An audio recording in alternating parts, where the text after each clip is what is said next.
జగన్మోహన్ రెడ్డి ఎప్పుడు చెప్పేవాడు ఒకడే, నాకు ఓటు వెయ్యని వానికి కూడా సాయం అందించాలి అని చెప్పేసి. అది రాజకీయంగా నష్టం కలిగించిండొచ్చు. ఇప్పుడు చంద్రబాబు అట్లా కాదు కదా, ఏడపోయినా కానీ వైసీపీకి సంబంధించిన ఎవడైనా పని చేస్తే మీకు బాగుండదు అంటాడు. లాస్ట్ కలెక్టర్లను ఎస్పీలను కూడా ఏదేనంటే వీళ్ళు వైసీపీకి అంటగానిన వాళ్ళు అని ఒక పదం. మనమే సపరేట్గా ఎస్పీలను రిక్రూట్ చేసినాం, ఐపీఎస్లని ఐఏఎస్లని. అందరితో ఉండే వాళ్ళకు మన విధి విధానాల వల్ల పని చేసుకుంటూ పోతూ ఉంటారు. ఏమి సీసీఎల్ఏలో ఆ రోజున్న అతను సాయి ప్రసాద్ ఏదైతే భూ సర్వే చేసినాడో రీసర్వే చేసినాడో ఆ రోజు మేము సీసీఎల్ఏలో పెట్టుకున్నాం, నువ్వే చీఫ్ సెక్రటరీగా పెట్టుకున్నావు కదా.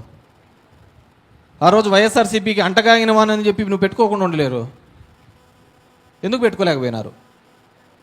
చేసిన ప్రతిదీ కూడా ఈరోజు మీరు సగర్వంగా కూడా వైఎస్ఆర్ కాంగ్రెస్ పార్టీ చెప్పగలుగుతారు. ఎప్పుడో 1920లో జరిగిన రీసర్వేని మళ్ళీ 100 సంవత్సరాల తర్వాత ఎవరి భూమి వాళ్లకు రీసర్వే చేసి ఇస్తున్నాము, వాళ్ళ భూములకు అన్ని కొలతలు వేసి ఇస్తున్నాము అంటే దానిలో జగన్మోహన్ రెడ్డి నీ భూములన్నీ కొట్టేస్తాడు అని చెప్పి. మరి ఇప్పుడేం చేస్తున్నారు? కేవలం నవరత్నాల లోగోను జగన్ రెడ్డి బొమ్మ ఒకటే కదా తీసేసినది, అంతా మక్కే కదా.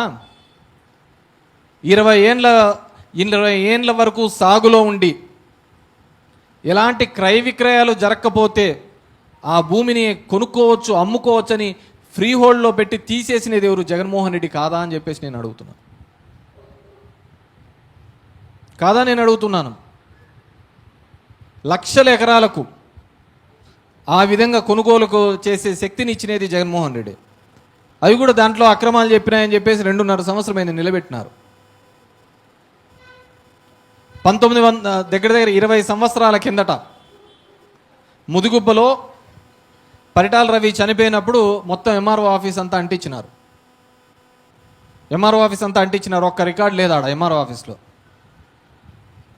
20 సంవత్సరాల నుంచి ముదుగుబ్బ మండలంలో ఏదైనా కానీ క్రయ విక్రయాలు చేయాలన్నా, అమ్మలన్నా, కొనాలన్నా ముదుగుబ్బ కావచ్చు, గుంజేపల్లి కావచ్చు, దొరిగిల్లు కావచ్చు, ఏదైనా కావచ్చు, ఎంత ఇబ్బంది పెడుతున్నారయ్యా. ఆఫీసులు పోతే రెవెన్యూ రికార్డు లేదు. సరి చేయాల్సిన బాధ్యత ఎవరిది? ప్రభుత్వాలది కాదా? ఇంకా 20 ఏళ్ళైనా కూడా ఆ ప్రాంతంలో ఉన్న వాళ్ళకు ఆ భూమి తన భూమి అంటూ చెప్పుకోవడానికి రికార్డు లేకుండా చేసినారే. ఆ రికార్డుని మళ్ళీ క్రియేట్ చేసే ఆలోచన కూడా లేదు. పొద్దున్నే చూసా కలెక్టర్కి జేసీకి ప్రశంసలు అని చెప్పేసి, చాలా మంచి పని చేసిన అనుకున్నాను. నిన్న కూడా కలెక్టర్ ఏదో ముదుగుబ్బ ఆఫీస్కి వచ్చినట్టున్నాడు ఇన్స్పెక్షన్కి, ఫోటోల్లో చూస్తే. తప్పేం లేదు, కరెక్ట్, మంచి చేస్తున్నాడు. మరి అలాంటి వచ్చిన కలెక్టరు అక్కడికి వచ్చి 20 సంవత్సరాలుగా ఇక్కడ ఉన్న రైతులు ఎంత ఇబ్బంది పడుతున్నారు అనే ఒక ఆలోచన కూడా చేయలేని పరిస్థితులు ఉన్నారా? ఈ ధర్మవరం నియోజకవర్గానికి సంబంధించిన కంప్లీట్గా స్వరూపాన్నింటినీ కూడా మీ అందరి యొక్క ఆలోచనతో, మీ అందరి యొక్క సహసహకారాలతో ప్రతి ప్రాంతంని కూడా అభివృద్ధి పథంలోకి తీసుకొని రావడం జరిగింది. ఇక్కడ మాకు ఓట్లు వేశారు, ఇక్కడ ఓట్లు వేయలేదు అనే ఎక్కడే భావన లేకుండా, రైతులకు సంబంధించిన సబ్స్టేషన్లు కావచ్చు, 24 అవర్స్ ఫీడర్లు కాదు, ఇప్పుడు జరుగుతున్న పనులన్నీ అప్పుడు మనం తీసుకొని వచ్చిన పనులే. పాత లైన్లన్నీ తీసుకొని వచ్చి ప్రతి పనిలోనూ కూడా మీరందరితో సహాయ సహకారాలతో కేతిరెడ్డి చేసిన పనులే తప్ప ఎక్కడే కానీ ఇంకొక పార్టీ చేసిన దాఖలాలు ఎక్కడ లేవు. ఇవన్నీ మనం అందరం కూడా ఎంతో గర్వంగా చెప్పుకోవాల్సిన అవసరం ఉంది, ఆవశ్యకత ఉంది. పార్టీ మనకి ఎలాంటి చేసినట్టు ఏ పార్టీ ఏమి అందరికీ జోయిలలో లచ్చలచ్చలు జోయిలో పెట్టదు. మనం జనం దగ్గరికి వెళ్ళినప్పుడు మన తల ఎత్తుకొని నిలబడే విధంగా చేస్తే చాలు, అది మనకు పార్టీ చేసినది, ఆ కార్యకర్తలకు చేసినది, అంతకంటే వేరేది ఏం దొరకదు. ఈరోజు నిన్న చూస్తున్నాం అమరావతి, ఇంతకుముందు కరుణాకర్ అన్న చెప్పినట్టుగా అమరావతిని వచ్చేలా లోకేష్ ఏమో స్లో మోషన్తో ఇట్లా వస్తాడు, అమరావతికి అభయం కుశలం అని చెప్పేసి. అదే ప్రత్యేక హోదా గురించి ఎందుకు చేయలేకపోయినావు? వెనుకబడి ప్రాంతమైనటువంటి రాయలసీమకు, ఉత్తరాంధ్రకు సంబంధించిన నిధులు రాలేదే, దాని గురించి ఎందుకు మాట్లాడలేకపోయినావు? దాని గురించి ఎందుకు లోకేష్ పోయి మోడీని కలిసి అడగలేకపోయినాడు? చంద్రబాబు నాయుడు గారు ఎందుకు అడగలేకపోయినాడు? వెంకయ్య నాయుడు ఎందుకు పోయి అడగలేకపోయినాడు? పవన్ కళ్యాణ్ పాచిపోయిన లడ్డు అన్న పవన్ కళ్యాణ్ యాడికి పోయినాడు? అసలుకు ఏదో సినిమా ఫంక్షన్లో అయితే సినిమా యాక్టర్ కార్తీక్ ఉండి ఏదో లడ్డు కావాలా బాబు అంటే లడ్డు మాట్లాడద్దండి, చాలా సెన్సిటివ్ అంటే ఓ గందరగోళం చేసాయ్యప్ప. మరి పాచిపోయిన లడ్లు అనేది ఎవడు?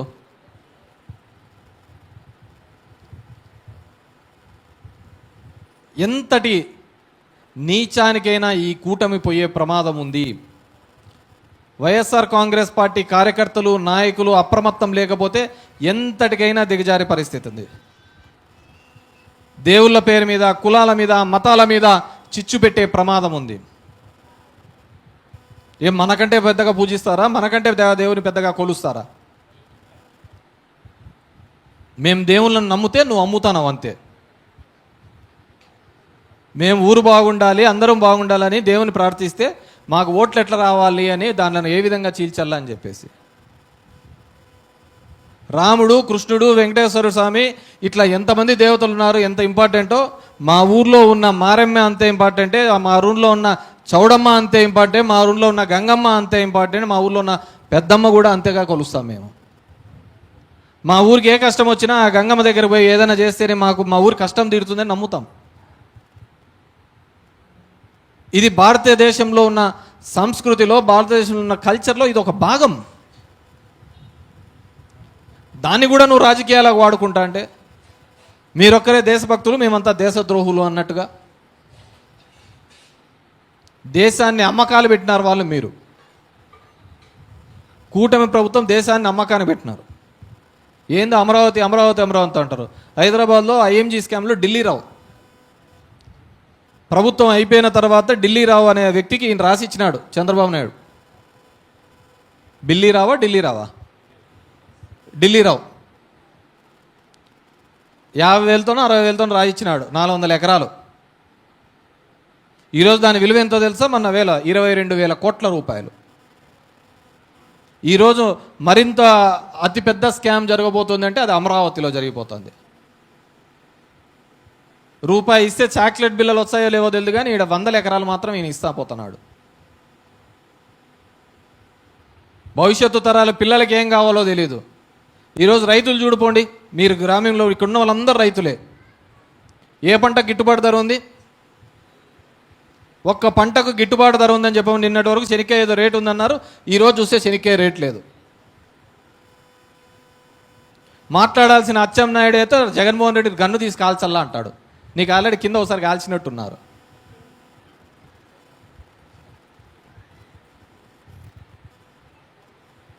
ఎవరు పట్టించుకుంటున్నారు? గ్రామాల్లో జరగాల్సిన ఉపాధి హామీ పనులు ఎక్కడికి పోతున్నాయి? ఈ 2-2.5 సంవత్సరాలకు ఎందుకు జరగటం లేదు? రైతు అనేవాడు, రైతు కూలి అనేవాళ్ళు ఏ విధంగా బతుకుతున్నారు? రైతు రాజు అనే కాలాలు పోయినాయి. రైతు అతని వ్యక్తి బతుకుంటే చాలు, రైతుగా చెప్పుకుంటే చాలు అనే పద్ధతికి ఉన్నారు. అంత దౌర్భాగ్యమైన పరిస్థితుల్లో ఈరోజు వ్యవసాయం ఉంది. గ్రామీణ ప్రాంతం అంతా అల్లాడిల్లుతుంది. ఈయన ఎంతో కబుర్లు చెప్తాడు. 75 సంవత్సరాల స్వతంత్ర భారతంలో ఇంకా తాగునీళ్ళు లేక ఇబ్బంది పడుతున్న గ్రామాలు ఎన్నో ఉన్నాయి. ఇది 75 సంవత్సరాల స్వతంత్ర భారతంలో కావాల్సింది. ఇప్పటికి 3 పండుగలకు 3 సార్లు ఓపెన్ చేసినాడు చంద్రబాబు నాయుడు.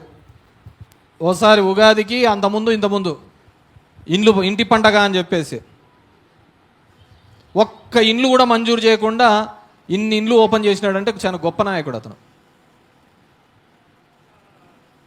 ఒక్క ఇండ్లు ఓపెన్ చేయకుండా కట్టించిన ప్రతి ఇండ్లు మందే, పడిన ఇటుక ప్రతి ఒక్కటి కూడా వైఎస్ఆర్ కాంగ్రెస్ పార్టీ అధికారంలో ఉన్నప్పుడే. ఇప్పుడు లాస్ట్లో వచ్చి పాలసీ వేసి చేస్తాడు. నేను ఏడో చూసా, ఒక ఆమె వచ్చి పాపం ఇంటి ఓపెనింగ్కి పోతానే చంద్రబాబు నాయుడిని వచ్చి ఆమె సార్ అని చెప్పి అప్లికేషన్ ఏమ్మా అంటాడు. సార్ కొడుకు ఉద్యోగం వాళ్ళ సార్ ఏం చదివినాడు, డిగ్రీ అని. ఇమ్మీడియట్గా కలెక్టర్ కమ్ హియర్, తీసుకో ఆటో తెచ్చి వానికి అంటాడు. అన్నిటికీ ఒకటే మందేనా? అతను చదివిన చదువు ఏంది? డిగ్రీ చదివి ఉద్యోగం కావాలంటే ఆటో తీపిచ్చారంటావు. మళ్ళీ ఏమాత్రం ఎక్స్ప్రెషన్లో తక్కువ ఉండదు, ఏమాత్రం ఉండదు. ప్రతిదీ నేనే కనిపెట్టినాను. నిన్న మొన్న కూడా గ్యాస్తో వండుకోవడం కూడా అతనే కనిపెట్టినాడు అంటాడు. మనమేం కొత్తవి కాదు, యాప్ చెప్పినవి ఇవన్నీ.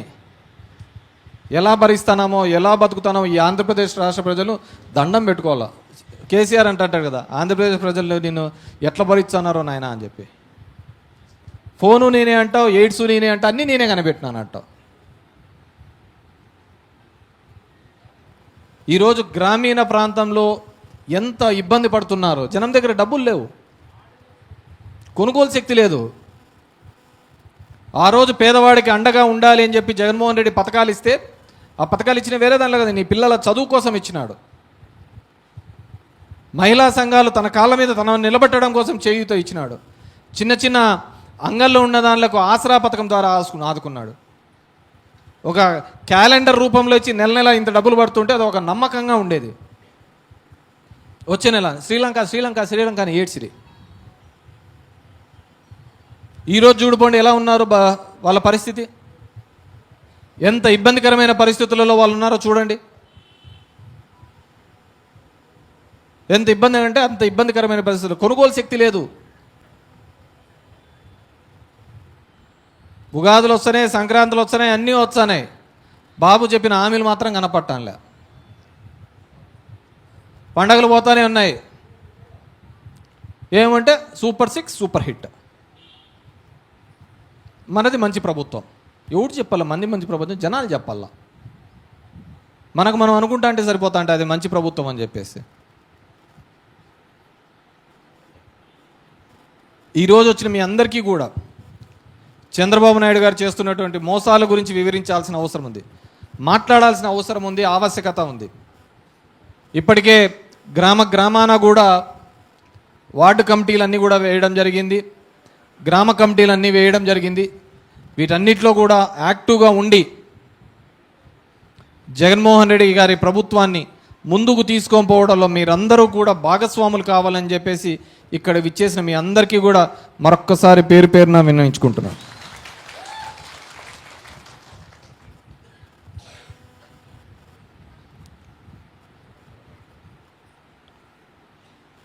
ఎందుకంటే పార్టీని గతంలో ఇంతకుముందు నేను చెప్పిన విధంగా ఖచ్చితంగా పోయిన ప్రభుత్వంలో పార్టీని మాత్రం ఖచ్చితంగా కార్యకర్తలని కొద్దిపాటిగా విస్మరించిన మాట వాస్తవం.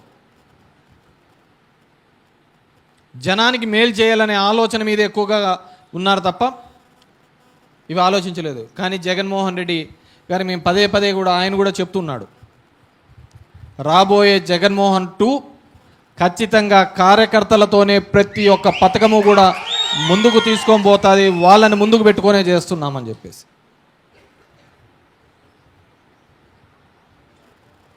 ఈరోజు మీరు గ్రామంలో నిర్మించిన ప్రతి కమిటీ కూడా అంతే విధంగా యాక్టివ్గా ఉండాలా. ఇప్పుడు మీకు మెసేజెస్ వచ్చి ఉంటాయి, దానిలో ఐడి కార్డు కూడా జనరేట్ చేసుకోండి. ఫొటోస్లో తప్పు ఉన్నా కానీ, ఐడి కార్డులో తప్పు ఉన్నా కానీ అవన్నీ జనరేట్ చేసుకోవాలని చెప్పేసి కోరుతున్నాను.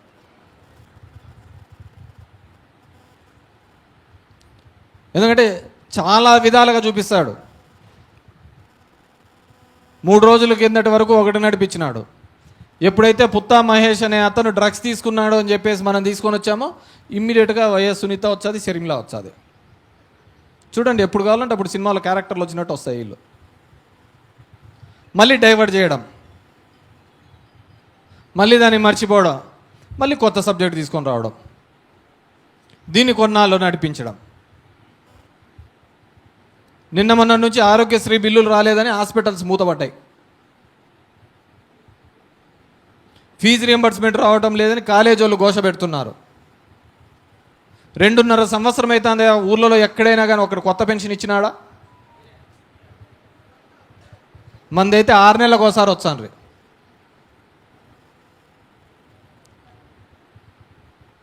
ఎలక్షన్లు ఉన్నాయి కాబట్టి ఇవ్వచ్చు. కానీ మీ అందరినీ కోరుకునేది ఒకటే, మీరేం ఒకసారితోనే అయిపోవాలని నేనేం కోరుకోవటం లేదు. ఎందుకంటే గతంలో అయితే ఒక మంచి సర్పంచ్ అంటే ఊర్లో లైట్లు బాగా చేసుకుంటూ నీళ్లు బాగా ఇస్తా అంటే ఒక మంచి సర్పంచ్గా ఉండేవాడు. ఈరోజు ఆ పద్ధతిలో లేదు. ప్రజల యొక్క ఆలోచన విధానము ఇంకా ఇంకా ఏం కావాలి ఏదో ఒకటి ఈ విధంగానే సాటిస్ఫాక్టరీ లెవెల్ తగ్గిపోయినాయి, పెరిగిపోయినాయి.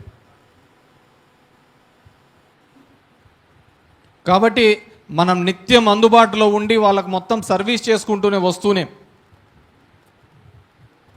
టైం అయిపోయినాయి. దానికే పదవికేం కాదు, మనకేం కాదు, పదవికే అయిపోయినాయి టైం. నాకు 2.5 సంవత్సరం కిందట అయిపోయింది టైం. కానీ జనం కోసం, మనం నమ్ముకున్న పార్టీ కోసం మనం ఖచ్చితంగా అందరం కూడా కష్టపడాల్సిన అవసరం ఉంది, ఆవశ్యకత ఉంది. మనమే నేను ఎవరిలాగా కాదు, రాత్రి మీరు 24 గంటలు ఎప్పుడు ఏ టైంలో ఫోన్ చేసినా నేను ఫోన్ ఎత్తి మాట్లాడేవాడిని. చాలా మంది ఫోన్లు ఎత్తడానికి కూడా బరువు పడతా అంటారు. మీకు ఎల్లవేళలా అందుబాటులో ఉండేవాడిని. ప్రతి సమస్యను కూడా నాకు తెలిసినట్టుగా ఈ నియోజకవర్గంలో ప్రతి ఏ మూల ఏ సమస్య ఉన్నా కానీ వాటిని అన్నింటినీ కూడా పరిష్కరించే విధంగా అడుగులు వేశాం. ఇప్పుడు అడగడానికి ఎవడు లేడు, ఆడ చెప్పడానికి ఎవడు లేడు, చేసేదానికి ఎవడు లేడు. వామ్మ మెరుపుతీగా అంటే ఇట్లా వచ్చి ఇట్లా వెళ్ళిపోతా అంటారు. మా దాము వచ్చి చెప్తా అంటే పొద్దున్నే మేకలు కట్టేసేవాడని మేకలు తీసేపోవడానికి లేట్గా అవుతాండేమో 7-8 నువ్వు 6కే తిరుగుతా అంటే అన్న సందులు బట్టి అని చెప్పేసి మేకలు తీసుకొని పోవడానికన్నా కొద్దిగా లేట్ అన్నం తినిపోదాంలే అని చెప్పేసి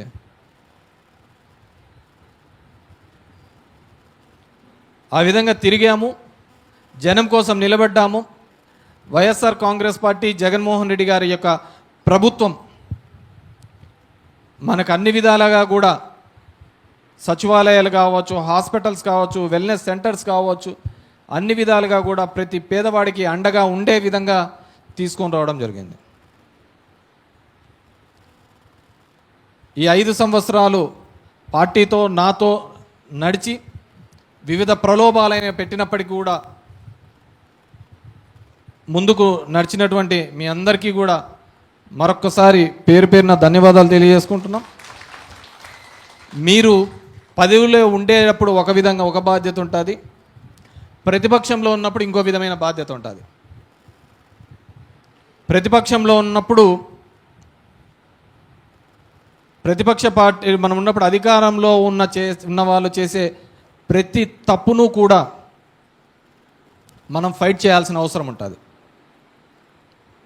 వాళ్ళు ఎందుకు నిలబెట్టుకున్నారు 2.5 కోటి? తినడానికే కదా, తినడానికే కదా. ఇంకా కొన్ని మండలాల్లో హార్టికల్చర్ ఫ్రాడ్లు కూడా చేసినారు.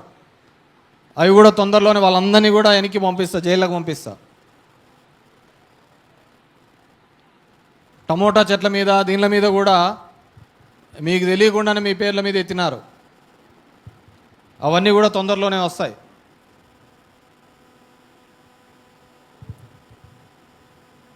ఈరోజు మనందరము కూడా వైఎస్ఆర్ కాంగ్రెస్ పార్టీకి ఒక సైన్యంలో నిలిచి రాబోయే ఎలక్షన్, అది ఏ ఎలక్షన్ అయినప్పటికీ కూడా, ఎటువంటి ఎలక్షన్ అయినప్పటికీ కూడా మనకు అధికార పార్టీ వాళ్ళతో అసలు సంబంధం లేదు. మన కాన్సన్ట్రేషన్ అంతా మన పార్టీకి సంబంధించి జనంకి ఏ విధంగా మేలు చేశాము అనేది చెప్పుకుంటూ పోతాం. వాళ్ళు ఏం చేసినారో వాళ్ళు చెప్పుకొని ఏదైనా ఉంటే కదా వాళ్ళు చెప్పుకోవడానికి. కాబట్టి మీరందరూ కూడా రాబోయే ఈ 2.5 సంవత్సరాలు 3 సంవత్సరాలు కూడా మళ్ళీ జగన్మోహన్ రెడ్డి గారిని ముఖ్యమంత్రి చేసుకునేంత వరకు కూడా అందరం కూడా కలిసికట్టుగా పనిచేద్దాం. ఈసారి వాళ్ళైతే ఏ సీట్లు తెచ్చారో అంతకంటే మనకిచ్చారో అంతకంటే తక్కువ సీట్లతో వాళ్ళని కూర్చోబెట్టేలా. వాళ్ళు ఈవీఎంలతో కూర్చోబెట్టిన్నారు మనల్ని.